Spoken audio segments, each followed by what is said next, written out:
Hanji, once again, welcome back for your next class. Very warm good morning to all of you. In the last video, we have discussed regarding black body radiation. Black body radiation was that phenomena which tells about the particle nature of a light. The light की particle nature है. The second phenomena which tells about the particle nature of light, that is photoelectric effect. देखिए, photoelectric effect was given by Hertz. This experiment, the photoelectric effect was given by Hertz in 1807.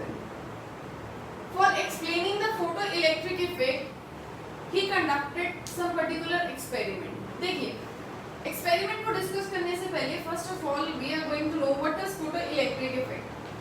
1807 में hertz ने क्या कहा कि अगर किसी metal के surface पे कोई लाइट इंसिडेंट होती है, that means when a beam of light get incident on the surface of metal, metal के सरफेस के साथ स्ट्राइक करने पे क्या होगा, it would eject an electron. वहां से मेटल की सरफेस से क्या होंगे, इलेक्ट्रॉन्स एमिट होंगे. ये रहा मेटल का सरफेस, इंसिडेंट लाइट है, दैट मींस इस पे क्या हुआ, लाइट स्ट्राइक की एक पर्टिकुलर फ्रीक्वेंसी की. इस पे स्ट्राइक करने के बाद, इससे टकराने के बाद क्या होगा, इस मेटल के सरफेस में से कुछ इलेक्ट्रॉन्स एमिट होंगे, इलेक्ट्रॉन्स इजेक्ट होंगे. ठीक है जी. उन इलेक्ट्रॉन्स को उसने क्या बोला, फोटो इलेक्ट्रॉन्स. और इस फिनोमेना को उसने क्या बोल दिया, फोटो इलेक्ट्रिक इफेक्ट. अब देखिए उसने ये एक्सपेरिमेंट कैसे परफॉर्म किया. अपने इस एक्सपेरिमेंट को परफॉर्म करने के लिए उसने एक फोटो इलेक्ट्रिक सेल लिया. देखिए था क्या, एक ग्लास ट्यूब, उस ग्लास ट्यूब के अंदर दो इलेक्ट्रोड्स, दो मेटल के इलेक्ट्रोड्स प्रेजेंट है. Negative terminal is cathode and positive terminal is anode, and these two electrodes were connected to the battery. ये दो इलेक्ट्रोड्स किससे कनेक्टेड थे, बैटरी से कनेक्टेड थे. अब हुआ क्या, a beam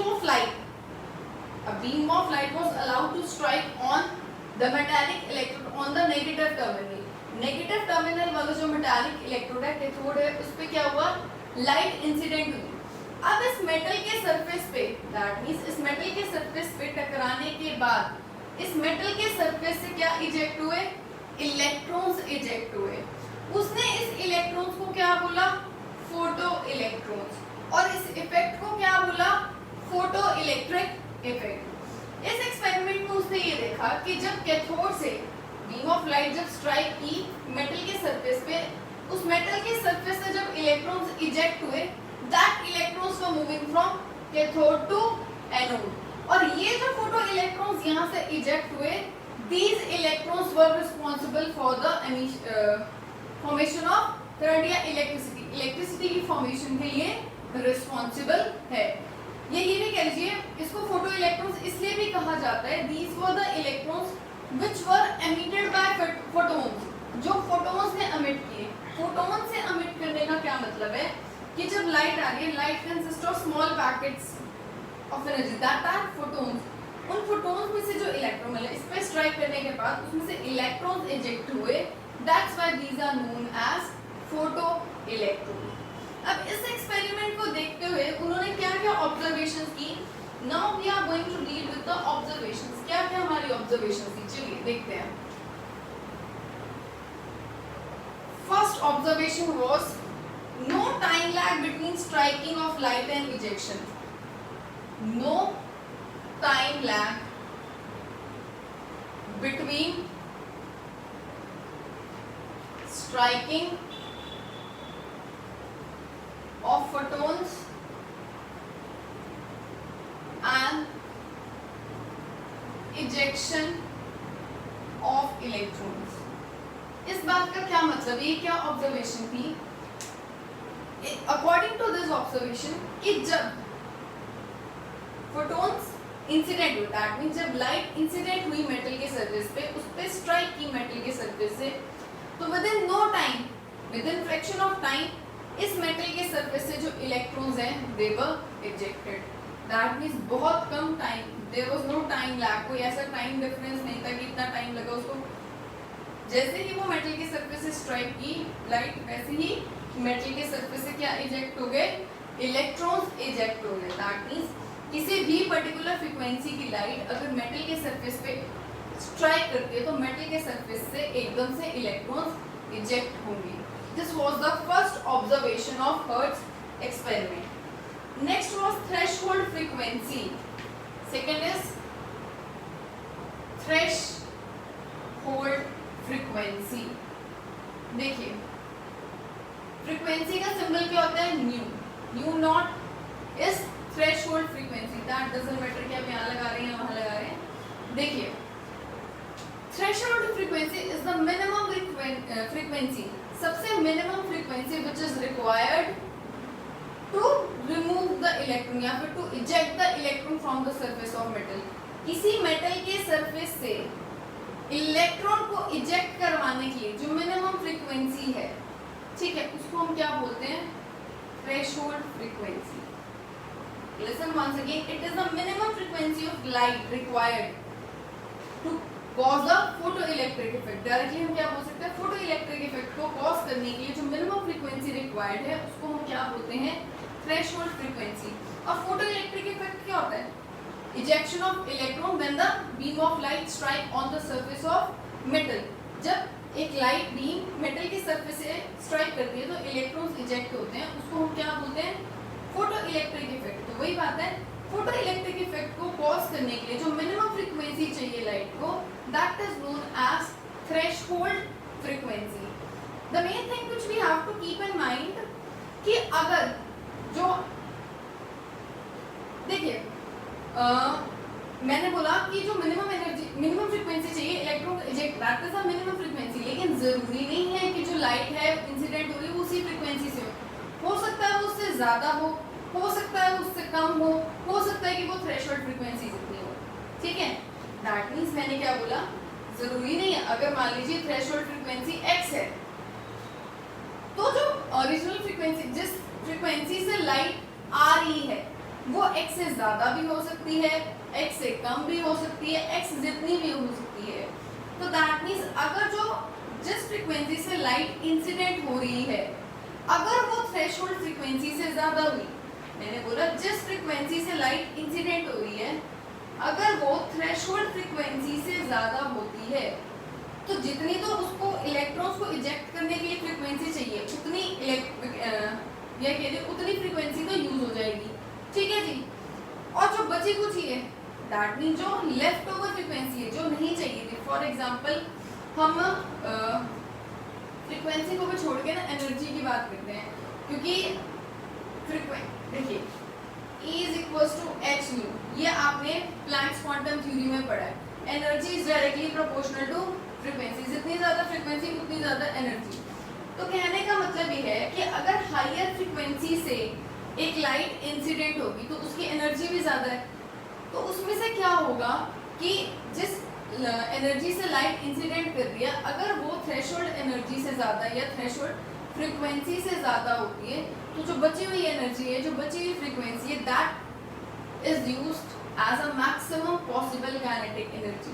दैट मींस उन इलेक्ट्रॉन्स को जो मेटल के सरफेस से इलेक्ट्रॉन्स निकल रहे हैं उनकी मूवमेंट के लिए जो एनर्जी है वो यूज होती है, मतलब उनकी they are used as a kinetic energy for the emission of electrons from the surface of metal.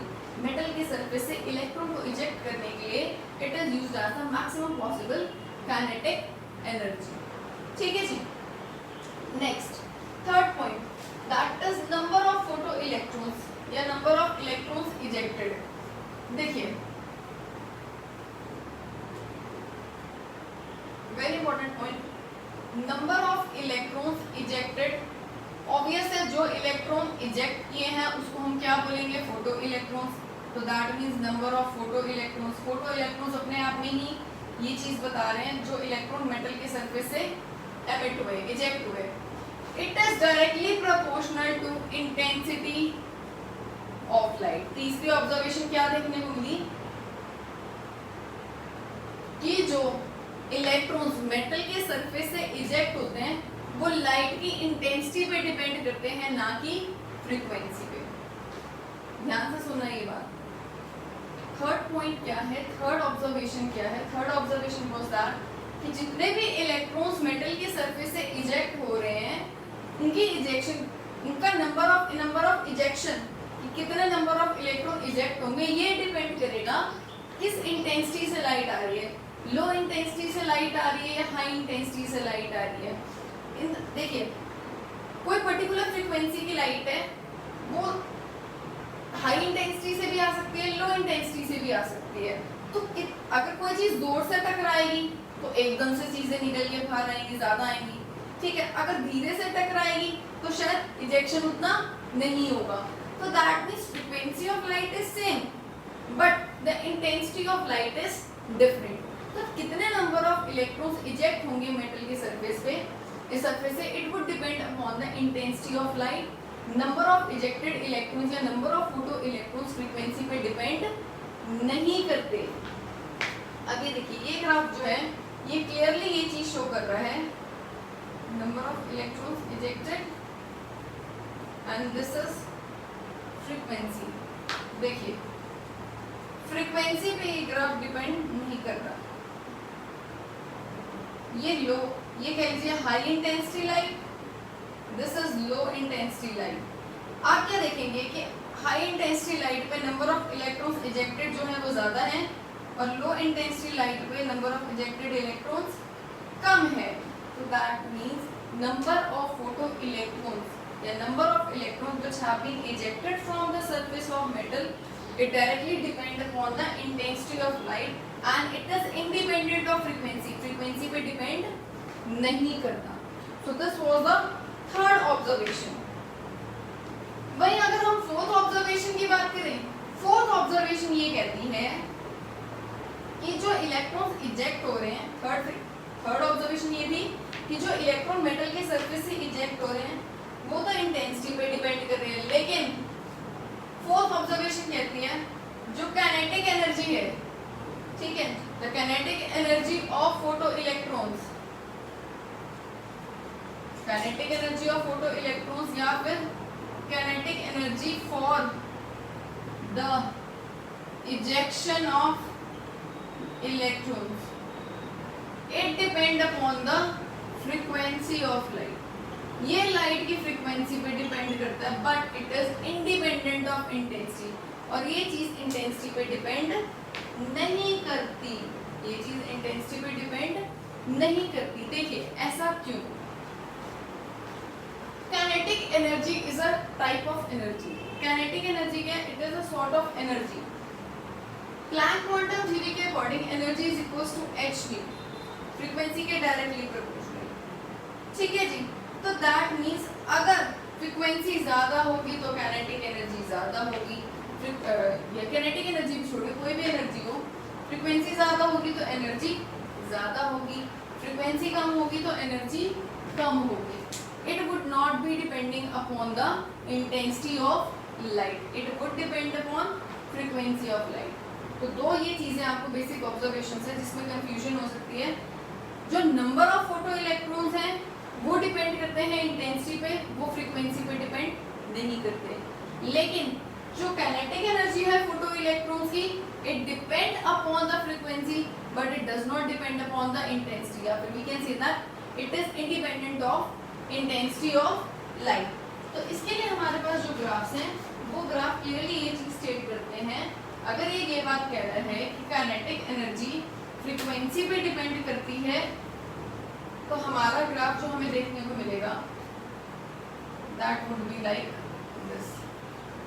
Kinetic energy of photo electrons, ये मिनिमम फ्रीक्वेंसी होगी तो इसलिए ये थ्रेशोल्ड फ्रीक्वेंसी होगी। ये मिनिमम फ्रीक्वेंसी हमें मिलती है कि कम से कम हमें इतनी एनर्जी,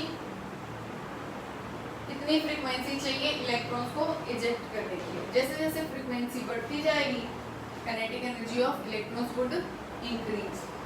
वहीं हम इंटेंसिटी के साथ अगर रिलेट करें